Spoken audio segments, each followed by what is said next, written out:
Bien, mis hermanos, vamos a continuar nuestro estudio de bibliología. Recordemos que empezamos a estudiar la inerrancia de las escrituras. ¿Qué es la inerrancia de las escrituras? ¿Eso con qué se come, hermano Jeffrey? ¿Qué es la inerrancia? Sencillo, una definición breve. La Biblia, cuando decimos que la Biblia es inerrante, estamos diciendo que la Biblia es completamente veraz en todas las cosas que afirman, ya sea en detalles geográficos, cronológicos o teológicos. Todo lo que la Biblia dice es veraz, es verdad. Ella no contiene ningún error.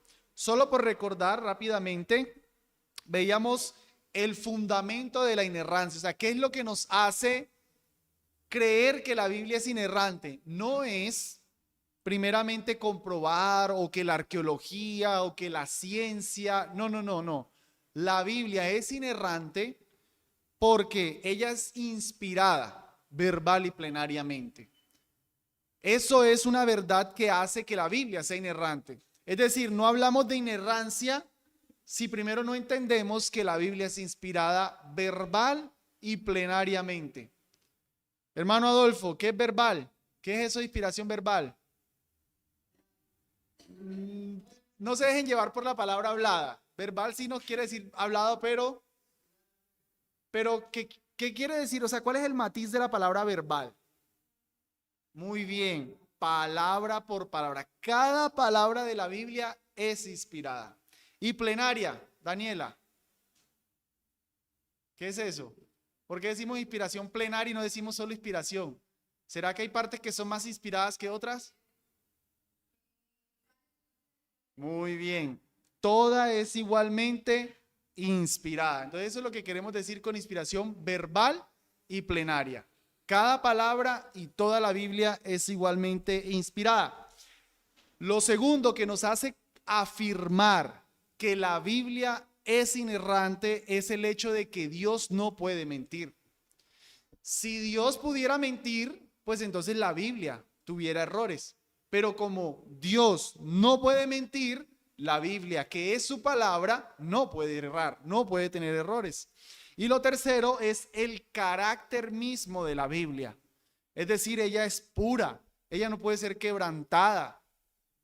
Esas verdades nos dicen, la Biblia es pura, por tanto no puede contener errores. Entonces, hermanos, si la Biblia es inspirada verbal y plenariamente, si Dios que la inspiró no puede mentir y si ella misma es pura, entonces la Biblia es inerrante.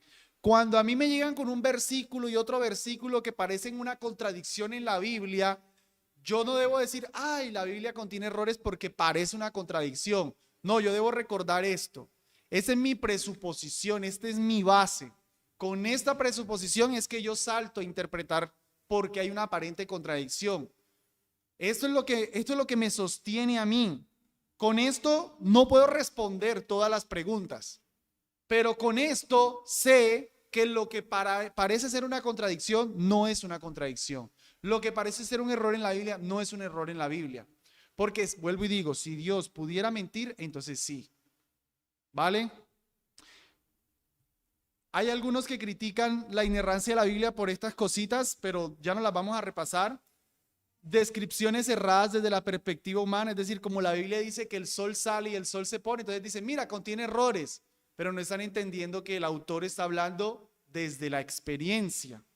Porque la Biblia da cifras redondas, porque a veces no dice fueron 3.995 soldados, sino que dice fueron 4.000. Entonces, mira, un error. No, eso lo hacemos incluso nosotros. Por las citas libres, por las mentiras del diablo y por algunas aparentes contradicciones. Solamente estoy recordando lo que hace que algunos digan que la Biblia contiene errores.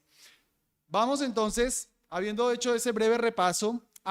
Quisiera hacer un último dato en lo que vimos del repaso, lo que vimos hace 8 días, Y es que cuando afirmamos la inerrancia, no nos estamos refiriendo a las copias que se hicieron.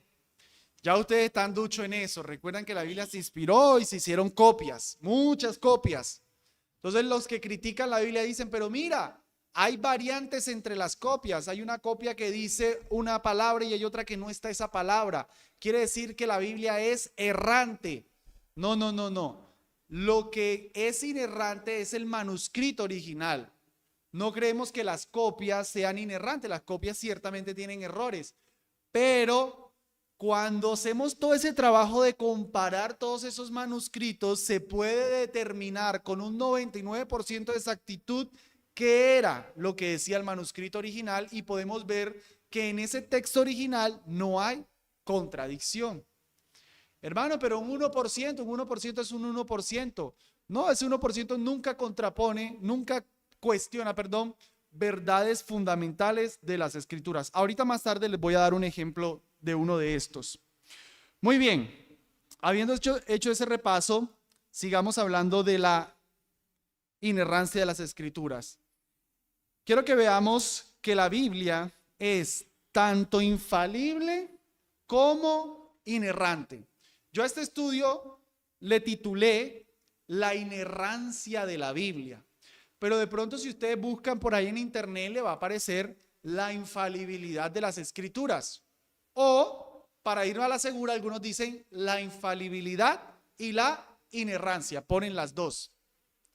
¿Qué es eso? ¿Qué es eso? Hermanos, cuando decimos que la Biblia es infalible, estamos queriendo decir que ella no puede errar. ¿Qué es infalible? Que ella no puede errar. Y cuando decimos que ella es inerrante, estamos diciendo que ella no contiene errores. Y de pronto ustedes dirán, o les pregunto, a ver, los escucho, ¿cuál es la diferencia? Hermana Cristina, ¿cuál crees tú que es la diferencia entre esos dos términos? Suena lo mismo, ¿verdad? Suena muy igual. ¿Alcanzan a percibir una diferencia? Suena, pues si digo que es infalible, no puede errar. Si digo que es inerrante, no tiene errores, pues es lo mismo. Hermanos, ciertamente los términos son muy semejantes. No se puede decir que son sinónimos, pero son muy semejantes. Ahora, ¿por qué si parecen significar lo mismo, tenemos que hablar de los dos? Porque toca usar los dos. Yo titulé la inerrancia de la Biblia, ya les explico por qué énfasis en la inerrancia y no infalibilidad, pero es necesario decir los dos. ¿Por qué? Permítame un poquitico así de historia, un poquitico nomás. La iglesia tranquilamente había sostenido durante muchos años que la Biblia era infalible, que la Biblia no podía errar. Pero los maestros del error aprovecharon una pequeñita, digámosle, grieta en ese término. Es que no sé si sea justo decir grieta, pero buscaron aprovechar algo en el término para decir, ok, sí, la Biblia es infalible, ella no puede errar, pero no puede errar en asuntos de fe y práctica. Ella está hecha para lo que fue hecha y logra lo que debe lograr. Ella es infalible, ella no puede fallar en su propósito, que es la salvación del hombre, el conocimiento de Dios. Ella logra ese objetivo, ella es infalible, ella logra ese objetivo, aunque tenga errores que no frustran que logre ese objetivo. ¿Sí me hago entender? Entonces ellos no negaban, los maestros del error no negaban que fuera infalible, porque infalible quiere decir que no puede errar, o sea que cumple un propósito para lo que está hecho. Entonces ellos dirían, si lo logra, es infalible, aunque tiene errores. Es un poquito como cuando nosotros decimos el fin justifica los medios. Sí, como cuando una persona quiere lograr algo y para lograr eso pecó, hizo cosas malas, pero lo logró. Digamos, alguien entra a la universidad, lo que debe lograr es graduarse. Entonces dice, yo fui infalible, yo conseguí mi beca, yo me gradué. Entré a la universidad para graduarme y me gradué, cumplí el propósito. Aunque en el transcurso perdió exámenes, hizo copias, sobornó, pero cumplió el propósito. Entonces lo que hacen los maestros del error es decir, ella es infalible, amén, sí, pero contiene errores. Entonces por eso que fue necesario meter también la palabra inerrante. Y por eso en estos estudios yo estoy utilizando básicamente el término inerrante, porque infalibles no los aceptan los herejes, los liberales, pero inerrancia no siempre lo van a aceptar, no siempre lo van a aceptar. Ahora, eso está, o sea, hacer eso está errado lingüísticamente porque, como ustedes lo notan, e incluso por eso lo puse arribita, infalibilidad es un término más grande. O sea, infalibilidad es un término que incluye la inerrancia. Cuando algo es infalible, pues debería sobreentenderse que es inerrante.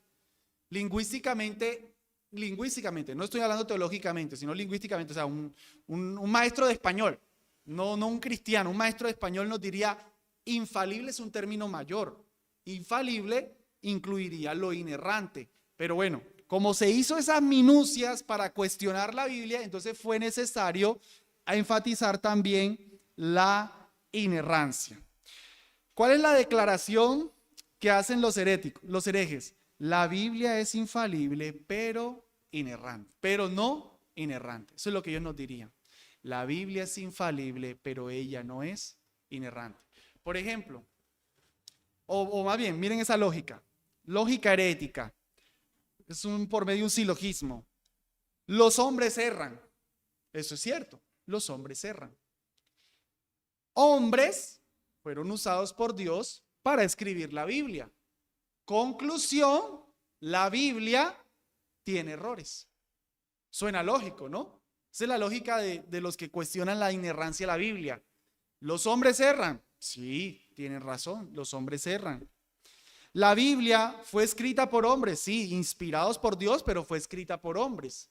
Entonces, como los hombres siempre hierran, como los hombres hierran y como la Biblia fue escrita por hombres, en conclusión, la Biblia contiene errores.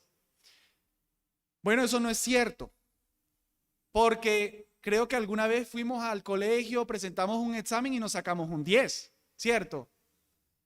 Hemos presentado pruebas y nos hemos sacado un 10. Y el profesor nos pone un 10 en el que nos está reconociendo que nuestro examen fue inerrante, no cometimos ningún error. Aunque el hombre puede cometer errores, ojo, no siempre el hombre comete errores. El hombre comete errores, claro que sí, pero en la inspiración de las escrituras, aunque el hombre puede errar, la obra de inspiración divina lo guardó del error. Repito, si como humanos sencillos estudiamos para un examen y lo aprobamos sin error, pues cuánto más el Dios soberano guió a los hombres para que escribieran una Biblia sin ningún error. Entonces, hermanos, en conclusión, solo por enriquecimiento de los términos, podemos decir sencillamente, la Biblia es infalible. Amén.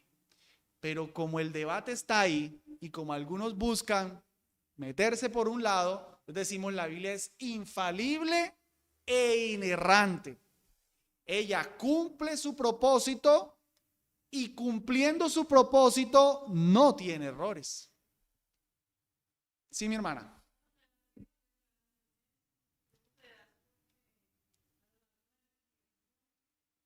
Ajá. Sí.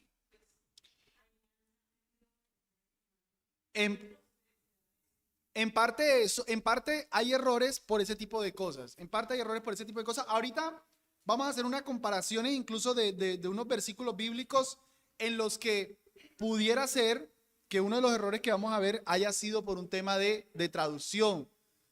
Pero definitivamente, sopesando, revisando todos esos manuscritos que tenemos, por eso quise dejar el tema de la inerrancia después del de la preservación, entendemos que esos manuscritos originales no tenían error. La copia pudo tener un error, pero el manuscrito original no. La traducción, puede haber un error en la traducción, pero el manuscrito original No. Sí, mi hermano. Ajá, ajá. Totalmente. Así es.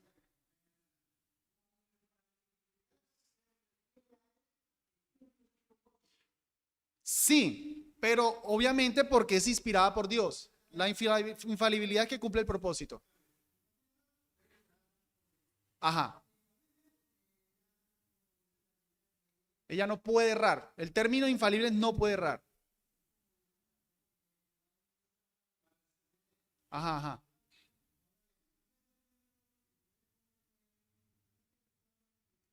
Los que niegan la inerrancia.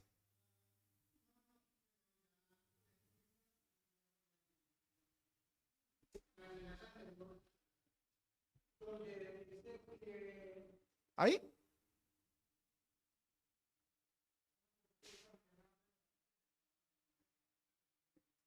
Hermano, no te escucho. Ah, hermano, Dios inspiró, por decir algo, a Mateo a escribir su evangelio. Dios inspiró a Mateo a escribir su evangelio. Ese primer evangelio de la mano, de la pluma de Mateo, es inerrante, infalible. Cuando vino alguien a hacer copia del evangelio de Mateo, no decimos que las copias que se hicieron son inerrantes, porque esas copias sí contienen errores. O sea, si hubo alguien que, voy a decir cualquier cosa.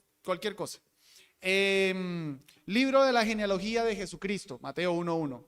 Y otro copió libro de la genealogía de Cristo. Y otro copió libro de la genealogía de Jesús. Tenemos tres variantes: Jesús, Jesucristo y Cristo. Los críticos de la inerrancia nos dirían, pero mira, una copia con un error. Una copia, no el original. La copia es humana, el original es divino.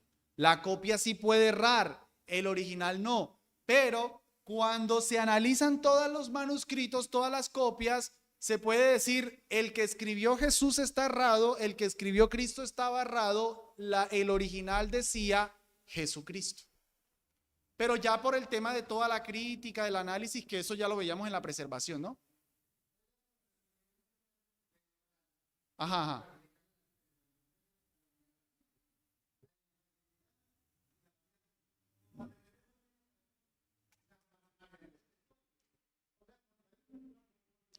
Sí, vamos a ver. Ahorita que avancemos en la clase, de pronto te entiendes un poquitico más eso. Ahorita, creo que lo vamos a entender más. Hermana.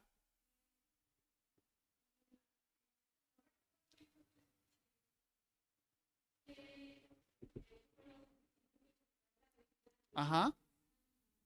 Totalmente. Los subtítulos, o sea, bueno, estamos usando la versión SBT. Pueden ver que la SBT no utiliza no utiliza ningún título, subtítulo ni nada. La Reina Valera del 60 sí.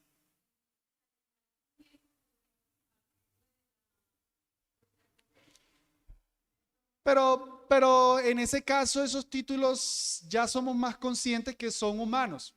O sea, mm, a menos que alguien pues se equivocara y lo tomara como parte de la palabra de Dios, claro, ahí habría una variante.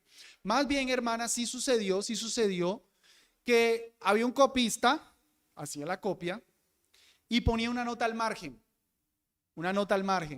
Y alguien creía luego que esa nota al margen era palabra de Dios y lo incluían en el texto. Eso sí pasó, más o menos como lo que nos está diciendo.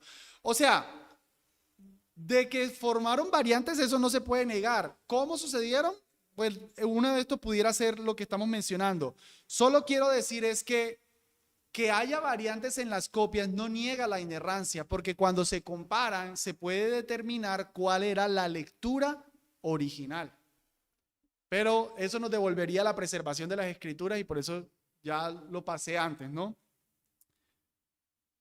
Por ahora entonces, hermanos, la Biblia es infalible, no puede errar, la Biblia es inerrante, no contiene errores.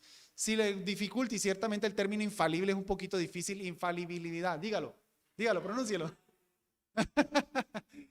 Es como un poquito de trabalengua, ¿no? Dígalo. La infalibilidad de las escrituras. Se les enreda un poquito la lengua, ¿no? Entonces, para que no se les enrede la lengua, la inerrancia de las escrituras. Con eso estamos reconociendo que la Biblia es infalible. ¿Sí? Bien. Miren la lógica cristiana sobre este asunto, sobre la inerrancia, aquí citando al doctor R.C. Sproul. En última instancia, creemos que la Biblia es inerrante porque proviene de Dios mismo. Es impensable considerar que Él pueda cometer un error. Por tanto, es imposible que su palabra contenga errores. Esta es nuestra fe. Podemos confiar en la Biblia porque podemos confiar en Dios. ¿Cuál es el fundamento nuevamente? Que la Biblia es inspirada por Dios, no que hubo variantes, no que el autor Pepito dijo, no que se descubrió la arqueología, no, que es Dios el que habló. Es como si, a ver, en esta semana nuestra hermana Gloria nos ha estado compartiendo el reporte de los hermanos que están enfermos y demás. Imagínense que yo aquí, yo, Jeffrey, digo aquí, hermanos, lo que la hermana Gloria nos ha dicho de los hermanos es infalible, si es verdad que están mejor, pero en todo lo que ella nos ha dicho hay varios errores. Hermana, ¿cómo se sentiría? Un poquito ofendida. Ay, ¿cómo así? Está diciendo que yo tuve errores. O sea, que me equivoqué, que dije cosas malas. Ustedes tal vez dirían, ¿y qué sería verdad, qué sería cierto de lo que ella dijo? O sea, uno no puede, entonces, uno revisaría todos esos mensajes que nos ha puesto y qué sería verdad. ¿Será que sí es cierto que estaba así tan mal? ¿Será que no? Uno duda, o sea, uno no puede decir, es infalible, porque es verdad que están mejor, pero contiene un montón de errores esos mensajes, ¿no? Eso sería decir que ella dijo mentiras y sería dudar de lo que está escrito. Entonces, decir que la Biblia es infalible, pero que tiene errores, es decir, ok, Dios cumplió. Si es verdad, salva, pero Dios mintió. Dios por ahí coló un montón de mentiras. No. Ella es infalible, ella es inerrante.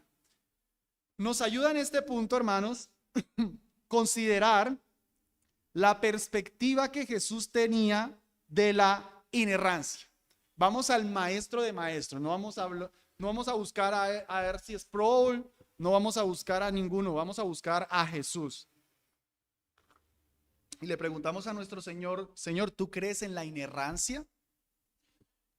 En Mateo 22, 29 al 32, recordarán el contexto, es donde vienen todos los escribas y fariseos y le preguntan a Jesús, le plantean esta situación en donde una mujer se casa, se muere el marido, se casa otra vez, se muere el otro marido, se casa, así 7 veces. Entonces ellos quieren burlarse de la resurrección. Le dice, bueno, en la resurrección, ¿cuál va a ser su esposo? Lo que quieren es burlarse, quieren como hacer caer a Jesús. Miren la respuesta del Señor. Entonces respondiendo Jesús les dijo, erráis ignorando las escrituras y el poder de Dios. Paremos ahí un momento. Cuando Jesús va a debatir sobre este asunto, él les está diciendo, ustedes tienen ese problema porque no conocen las escrituras. Miren la autoridad que le está dando a las escrituras. Sigue. Porque en la resurrección ni se casan ni se dan en casamiento, sino que son como los ángeles de Dios en el cielo. Y de la resurrección de los muertos, ojo, no habéis leído. O sea que está yendo a las escrituras. ¿No habéis leído lo que os fue dicho por Dios, que dijo, yo soy el Dios de Abraham, yo soy el Dios de Isaac y el Dios de Jacob? Dios no es Dios de muertos, sino de vivos. Les pregunto, ¿dónde dice ahí que sí hay resurrección? Ellos están negando la resurrección y Jesús con este texto les está diciendo sí hay resurrección. ¿Dónde la ven ustedes? Porque no dice. O sea, yo esperaría que Jesús dijera, ¿no has leído el texto ese que dice que en los futuros días resucitarán? Daniel 12:2. No, él le citó este texto. ¿Dónde dice ahí que hay resurrección? ¿Cuándo dijo dónde? ¿Dónde? ¿Pero en qué? ¿En qué detalle? Sí es ahí, pero ¿en qué detalle? soy. No yo era. Presente, muy bien, mi hermana. Yo actualmente soy el Dios del Abraham que ya murió. O sea que Abraham sigue estando vivo y Dios sigue siendo su Dios. De un verbo en presente, Jesús dice, la resurrección existe. De un verbo en presente. Eso nos deja ver que Jesús creía, bueno, aparte de la inspiración verbal, otra vez, miren el tema de la inspiración verbal, Dios inspiró palabras. Nos dice entonces que Jesús creía en la inerrancia. Porque para él es importante, donde un copista, un copista no, donde Moisés se hubiese equivocado y hubiese dicho yo era, se tira la doctrina de la resurrección. Pero inspirado escribió yo soy. Y Jesús cree en la inerrancia y toma esa palabrita para sostener la doctrina de la resurrección. Miremos más. Mateo 5:18. Porque de cierto os digo, hasta que pase el cielo y la tierra, ni una jota ni una tilde pasará de la ley hasta que todo suceda. Miren lo que Jesús creía de la inerrancia. Él no creía en la infalibilidad como lo presentan los herejes. De decir, no, infalible, pero contiene errores. No, Jesús dice, si hasta la tilde, el cuernito, el trazo, ya se los he explicado, ¿no? Es inspirado. Jesús no está diciendo, cumple el propósito aunque haya errores. No, no, no, no. Todo es inerrante. Todo es inerrante. Juan 10:35. Si llamó dioses a aquellos a quienes vino la palabra de Dios, esta es la cláusula, y la escritura no puede ser quebrantada. Jesús está diciendo eso. Dejemos de lado la discusión que está teniendo. Jesús dice aquí, la escritura no puede ser quebrantada. Si la escritura es errante, la escritura contiene errores, si la escritura contiene errores, entonces la escritura puede ser quebrantada. Pero como la escritura no puede ser quebrantada, la escritura es inerrante. Y Juan 17:17, santifícalos en tu verdad, tu palabra es verdad. ¿Cómo definirían ustedes la verdad? Pablo, tú estás en filosofía, ¿tú viste filosofía en el colegio? Jennifer, ¿estás viendo filosofía? Define verdad. Los corché. Definan verdad. ¿Qué es la verdad? ¿Qué es? ¿Qué es la verdad? ¿Quién es la verdad? Me están respondiendo con una pregunta. Hermana Beatriz, ¿qué es la verdad? Lo que es cierto. Hermano César, ¿qué es la verdad? No, pero la verdad, el término, diccionario, o sea, el diccionario. ¿Qué es la verdad? Hermana Cristina. Esas son esas cosas, algo que no se puede negar, pero no sería la definición. Sí, pero no sería la definición. Estas son de esas cositas que uno sabe, uno usa, pero uno dice, ¿y eso? La verdad es lo que está de acuerdo a la realidad. Eso es la verdad. Lo que está de acuerdo a la realidad. Eso es la verdad. Así se define la verdad. ¿Qué es la verdad? Lo que está de acuerdo a la realidad. ¿Sí? Si no está de acuerdo a la realidad, no es verdad. De diccionario, pero tiene todo el sentido con el cristianismo. Lo que está de acuerdo a la realidad. No, si es algo que no compagina con lo que es observable, es cierto, es real, entonces no es verdad. No es verdad. Entonces, Cristo dice, santifícalos en lo único que está de acuerdo con la realidad, tu verdad, tu palabra. La Biblia es lo único que es de acuerdo a la realidad. Entonces, si aquí dice que, no sé, Abraham vivía en Ur de los caldeos. ¿Cómo es que es? Ur de los caldeos. ¿Sí? Siento que lo estoy diciendo mal. Ur de los caldeos, sentía que lo estaba diciendo mal. Si la Biblia dice que Abraham vivía en Ur de los caldeos y no vivía en Ur de los caldeos, sino que vivía en otro lado, la Biblia dijo algo que no es de acuerdo a la realidad. Y por tanto, no puede Jesús decir, tu palabra es verdad. ¿Sí lo ven? Entonces, la Biblia, todo lo que dice es verdad. Si ella contiene errores, entonces no es verdad, porque está diciendo cosas que no son de acuerdo a la realidad. Con esto, mis hermanos, nosotros lo que estamos viendo es la perspectiva entonces que Jesús tenía de la inerrancia. Porque miren esto, a ver, respóndeme lo más sencillo posible, no es pregunta difícil, pregunta sencilla. ¿Creen que la Biblia es inerrante? Sí. ¿Por qué creen que la Biblia es inerrante? ¿De dónde sacan que la Biblia es inerrante? Mejor la pregunta así, ¿de dónde lo sacan? ¿Cuál es la fuente? La Biblia. Pero nota, vamos por paso. Ustedes me están diciendo que la Biblia es inerrante. Porque la Biblia dice que es inerrante. Eso es como si yo dijera, hermanos, yo soy Dios. ¿Por qué, Jeffrey? Porque yo digo que yo soy Dios.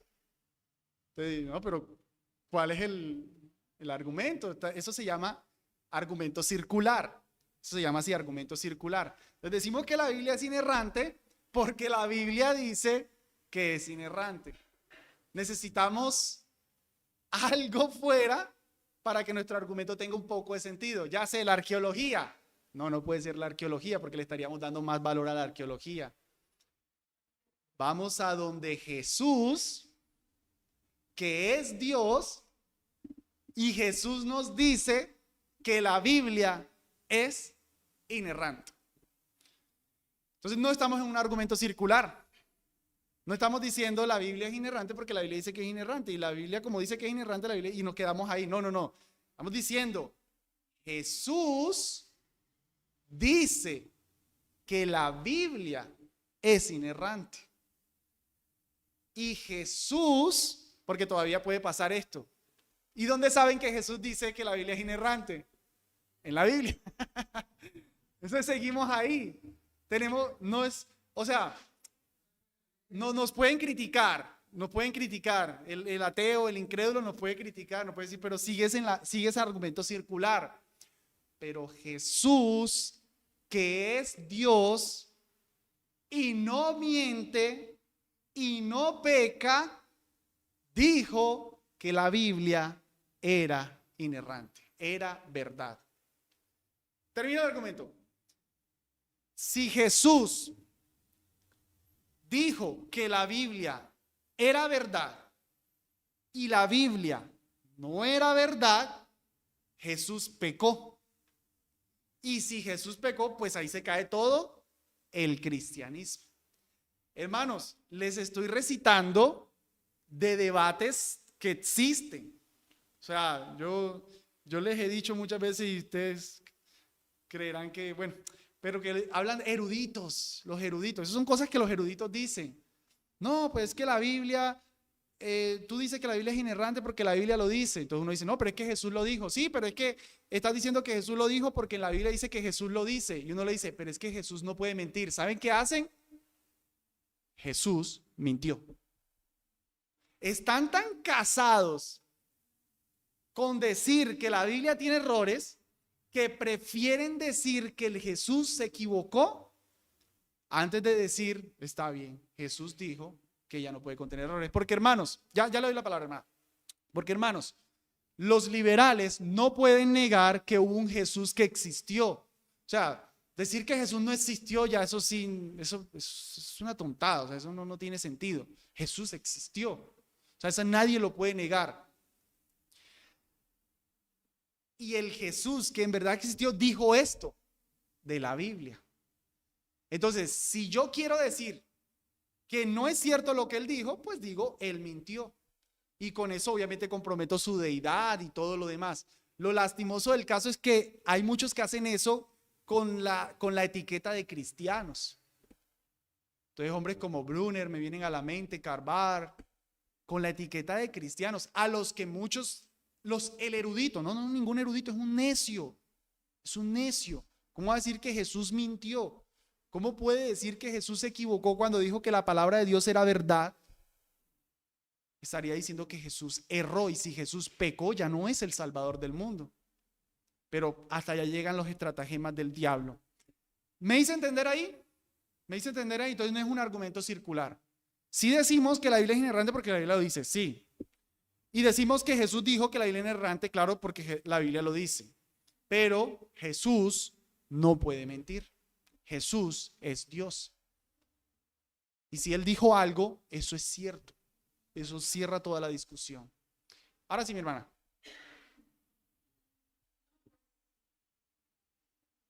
Lo respondí.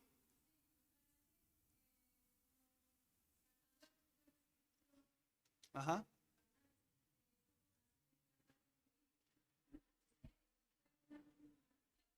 Ajá, ajá.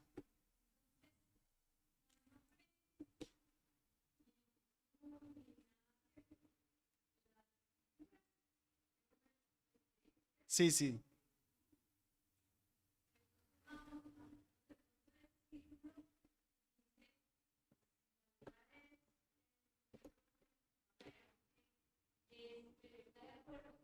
Con la realidad, la verdad, está de acuerdo.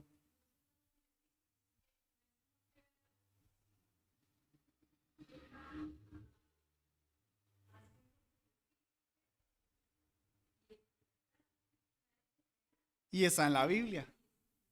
Y uno no puede ver que la Biblia nos narra algo de la creación que sea contrario a la realidad.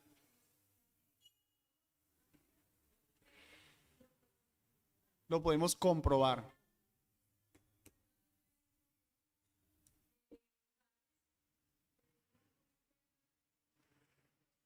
Ajá, ajá. Ajá, buscar en el mapa. Uy, esa labor es dura. Así es, mi hermana. Así es. Gracias por ese aporte. Uno puede comprobar en la Biblia los hechos que la Biblia dice, hasta como las ciudades, buscando un mapa. Bien, hermanos, hasta aquí la lección.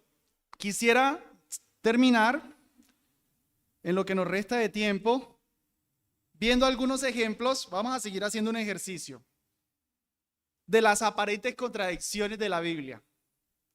Estamos sosteniendo la inerrancia de la Biblia. Vamos a ver algunas aparentes contradicciones. Ya hace 8 días vimos unas, quiero que veamos otras hoy. ¿Era Jesús un hombre de paz? ¿Sí o no? Juan 14:27 dice: la paz os dejo, mi paz os doy. No como el mundo la da, yo os la doy.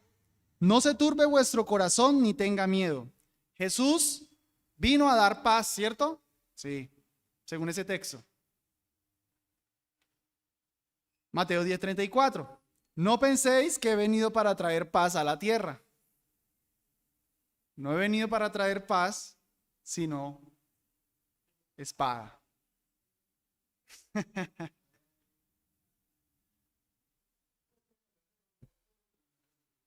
Explíquenmelo. Uno que lo explique. Ajá, para los hijos de Dios esa paz. Interesante, bien, hermana, bien. ¿Cómo? Que Jesús es paz para sus hijos. Está trayendo paz para, cierto, que es que cuando hablan así yo escucho bien, pero atrás no. Trataré de repetir un poco. Que Jesús es paz para sus hijos, pero para los incrédulos trae justicia. Es lo que la hermana está diciendo. Hermana, Yané. ¿No? Ah, yo pensé que había levantado la mano. Bien, muy cerca de lo que la hermana Cristina dice. Cuando Jesús les está hablando a los discípulos, está hablándoles en un contexto en el que va a venir aflicción, en el que va a venir luchas. Y Él les dice a ellos, miren, en medio de toda esa aflicción que viene por mí, yo les daré paz. Yo les daré consuelo en medio de todo eso. En Mateo está hablando lo que le pasa a los discípulos con el mundo. No trae paz, trae división, espada. Cuando venimos a Cristo, Él nos da paz, claro que sí, pero el mundo no nos da paz. Entonces hay una división con el mundo. Entonces, en términos del creyente contra el mundo, no hay paz de Jesús. Jesús no vino a que seamos amiguitos de todo el mundo.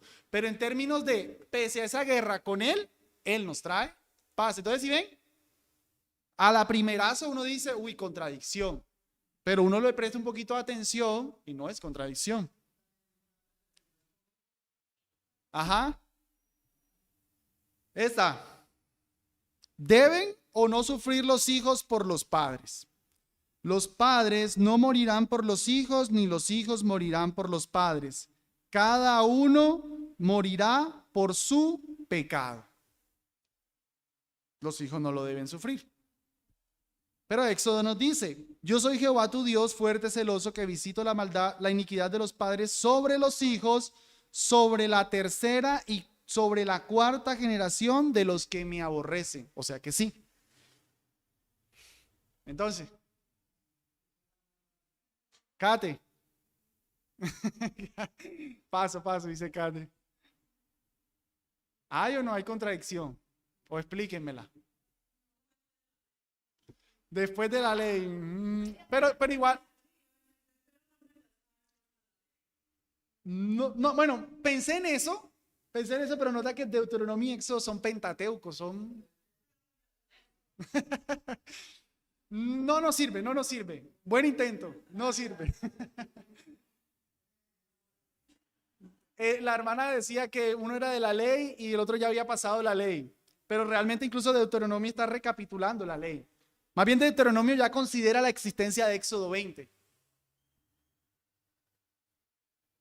Existen las maldiciones generacionales, mire que sí existen porque Éxodo 25 dice.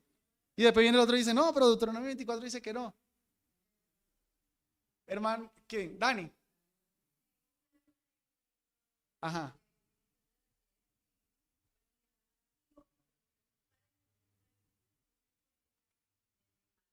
Muy bien. Dice Dani que en Éxodo se está refiriendo a que los hijos pueden sufrir las consecuencias de lo que sus padres hacen. Eso es muy real. Un padre borracho va a sufrir las consecuencias sus hijos.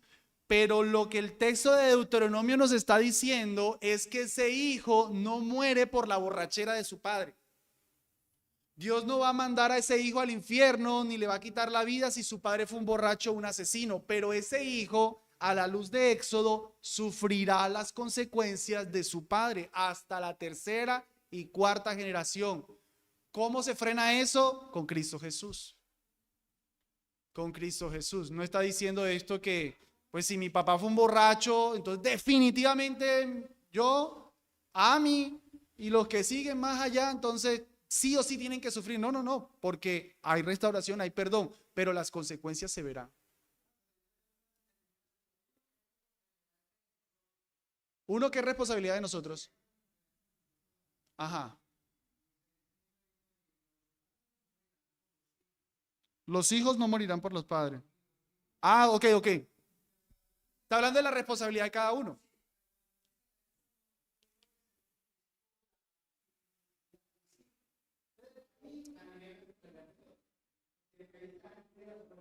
No te metas por allá, no te metas por allá.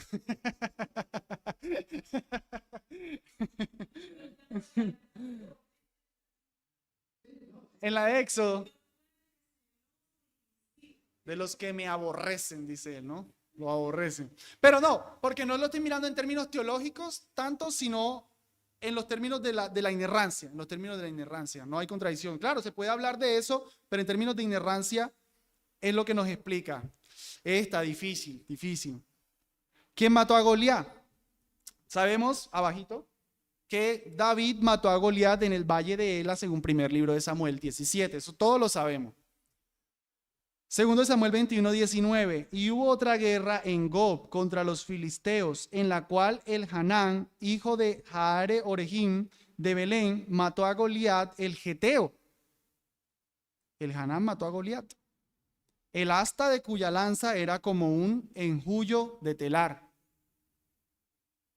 El Jana, no David. Y para colmo de males, primer libro de Crónicas nos dice: y hubo otra guerra contra los filisteos y mató el Hanán, o sea, el mismo de segundo de Samuel, hijo de Jair, a Lami, hermano de Goliat, el geteo, el asta de cuya lanza era como un enjullo de telar. Entonces, miren, David mató a Goliat, primer libro de Samuel. El Jana mató a Goliat, segundo libro de Samuel. No fue el Jana, no mató a Goliat, mató al hermano de Goliat. Al fin, ¿quién? Hermana, posible respuesta sea eso. Lo dijo en broma, pero le dio. A ver, primer libro de Samuel no tiene discusión. David mató a Goliat, eso es un hecho. O sea, no lo discutimos, eso es claro. ¿Qué pasó con segundo de Samuel 21 que nos dice que fue el Hanán? Posible respuesta a la que la hermana nos dice. No estoy considerando Crónicas, solo aquí. Goliat fuera un término para hablar, fuera un título, no un nombre. O sea, los Goliat, los hombres grandes. Entonces David mató a un Goliat y el Hanán mató a otro Goliat, distinto. Porque cuando comparamos segundo de Samuel, podemos evidentemente notar que el tiempo ha transcurrido. O sea, no es el David del muchacho. No es el David del muchacho. Ya David en el segundo de Samuel 21 es donde sucede, versículos atrás, es donde sucede ese evento que va a la guerra y casi lo matan. Y le dicen: ya no vaya más mi señor a la guerra, porque uno como ustedes vale más que 1000 hombres. O sea, ya vemos a un David más viejo. Entonces no, son diferentes sucesos. Posiblemente el Hanán en segundo de Samuel mató a otro Goliat. Pero viene el primer libro de Crónicas y nos dice que el Hanán no mató a Goliat, sino que mató a Lami, el hermano de Goliat. Entonces, probablemente, le estoy dando las probabilidades, no le estoy diciendo cuál. Probablemente, una de las que les dije ahorita, probablemente aquí tenemos un error de copia. Probablemente aquí tengamos un error de copia. El de segundo de Samuel omitió apocopó por conocimiento lo que primer libro de Crónicas ya decía. Mató, o sea, el hecho real es que mató a Lami, el hermano de Goliat. Pero el autor de segundo de Samuel omitió esa parte y dejó solo Goliat. Puede ser.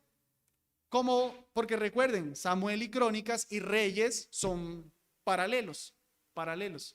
Entonces puede ser que por alguna razón en segundo de Samuel bastó con decir que fue Goliat, pero en primer libro de Crónicas, posterior al exilio, mucho tiempo después, ya olvidándosele las historias, fue necesario aclarar el hermano, Lami, el hermano de Goliat. Puede ser un error de copia. Entonces, noten que hay diferentes posturas aquí, pero ¿cuál es el fundamento? La Biblia es inerrante. Aunque lo conservemos tal cual como nuestro texto Receptus aquí lo dice, yo me inclinaría en lo personal más porque en segundo de Samuel es bien conocido Lami, hermano de Goliat. Y el otro, entonces, el primer libro de Crónicas simplemente lo clarificó. De hecho, pero yo no les traje esa otra explicación porque sinceramente yo no soy experto en hebreo, no la entendí muy bien. Pero hay cuestiones, pues es que el hebreo es un idioma muy particular y hay cuestiones en las que esa palabra Lami, el hermano de Goliat, según cómo se junten las palabras, forma esas variables. Según cómo se junten esas palabras, forma las variables. Entonces, aún desde el hebreo se pudiera ver que los dos versículos dicen lo mismo. En nuestro español no dicen lo mismo, uno tiene una palabra y el otro no. Pero aún desde el hebreo se pudiera explicar, solo que sinceramente no la entendía bien, entonces no la quise traer. Solo con eso para decir, hermanos, noten, esta estuvo un poquito más difícil. Requiere un poquito más de estudio. ¿Me la sacan así a primera vista? Bueno, no sé. Pero ¿cuál es mi fundamento? Dios no puede mentir. La Biblia es inspirada. No hay error. Espéreme y averiguo, espéreme e investigo. Ay, no, ya me voy de la iglesia porque la Biblia contiene errores, Dios se equivocó. No, no, no, eso es tener un mal presupuesto. Por eso la importancia del presupuesto. Y esta, muy importante, con esta terminamos. ¿Somos justificados por la fe o las obras? Lo de Goliat, bueno, Goliat, ¿qué pasó? Aquí. Romanos 3:28, así que concluimos que el hombre es justificado por la fe sin las obras de la ley. Romanos 3:28, somos justificados por la fe sin las obras. Viene Santiago y dice, Pablo, somos justificados por las obras y no solamente por la fe. La fe sin obras es muerta, nos dice Santiago. Pero noten que esta contradicción está seria. O sea, aquí no pudiéramos decir, no importa, dejémoslo así. No, estamos hablando de la salvación. Somos justificados por fe solamente, como lo dicen nuestras 5 solas, nuestra teología reformada, o por las obras. Los papistas. Hay que prestarle atención al contexto. Por ser más breve, por ser un poquito breve, hermanos, cuando Pablo está hablando de la justificación, la está utilizando en un término legal. Porque por cierto, el término es el mismo, el término griego es el mismo, un tema legal. Dios nos declara, una declaración legal, justos en el trono de Dios sin ninguna obra. Cuando Santiago está hablando de justificación, el mismo término, él lo está hablando en un contexto más empírico de cómo se vive esa justicia. Santiago lo que nos está diciendo es, en otras palabras, por sus frutos los conoceréis. Entonces Santiago nos está diciendo eres justificado por las obras y no solamente por la fe, en el sentido de que si tú dices que tienes fe y no tienes obras, ¿qué dice Santiago? Tu fe está muerta. Noten lo que Santiago hace. Santiago se va a la raíz. Si tu fe, si tus obras, lo que se supone se desprende de la fe, no es buena, no es de acuerdo a Dios, entonces la raíz está muerta. Santiago no está contradiciendo a Pablo. Santiago está en total sintonía con Pablo. Santiago lo que está hablando es los frutos. De hecho, cuando Santiago cita Génesis 22 y a Génesis 15, donde Pablo primeramente es justificado por la fe, lo cita primero. Y luego cita Génesis 22, en donde Abraham, ahorita utilicé el nombre Pablo. Primero cita Génesis 15, en donde Abraham es justificado por la fe. Y luego cita Génesis 22, en donde Abraham es justificado por la fe en el sentido de que él, como había creído en Génesis 15, era un hombre declarado justo. En Génesis 22, ¿qué hizo? Isaac obedeció. Porque lo que sucedió en Génesis 15 es genuino, sucedió lo de Génesis 22. Obró. Así hace Santiago. Entonces él utiliza la de Génesis 22 para decir, él fue justificado por las obras y no solamente por la fe. Porque como creyó en Génesis 15 y fue justificado, en Génesis 22 lo vemos estando dispuesto a sacrificar al hijo de la promesa. Entonces no es una contradicción, no es una contradicción. Sin embargo, los incrédulos lo van a tratar de demostrar. Hermanos, como una aplicación final, entre muchas que se pudieran hacer, si negamos la inerrancia de las Escrituras, no podemos confiar en Dios porque Él miente. O sea, aquí no estamos hablando de conciencia, hermanos. O sea, nosotros como iglesia defendemos, como cristianos ortodoxos defendemos la inerrancia de las Escrituras. Si la Biblia tiene errores, Dios mintió y no podemos confiar en Él. ¿Cómo sabemos que va a venir? ¿Qué tal que se equivocó cuando nos dijo que iba a venir? ¿Qué tal que erró? Y otra cosa sería el estándar de verdad. Hermanos, la verdad es esencial para la vida humana. Todos están detrás de la verdad. Algunos tienen una verdad que no corresponde a la realidad, Otros tenemos la verdad que corresponde a la realidad. Si la verdad que nosotros tenemos no es verdad, otra cosa tiene que ser. ¿Qué es?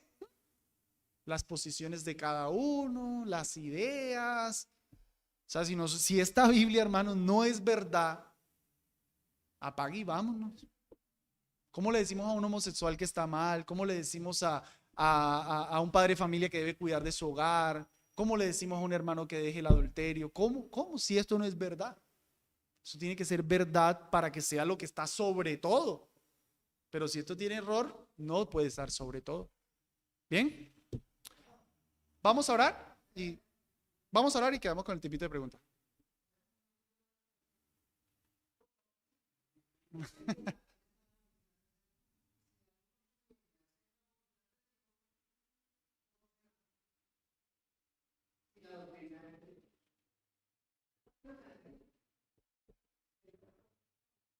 Sí,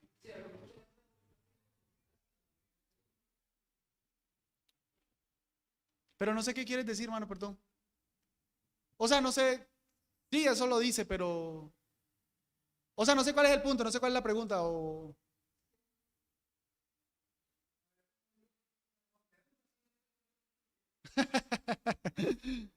Vamos a orar. Señor Dios, gracias por darnos este tiempo y afirmarnos en tu verdad. Tu palabra es verdad, Señor. Santifícanos en tu verdad. Te lo rogamos por Cristo Jesús. Amén. ¿Alguien tiene alguna otra pregunta?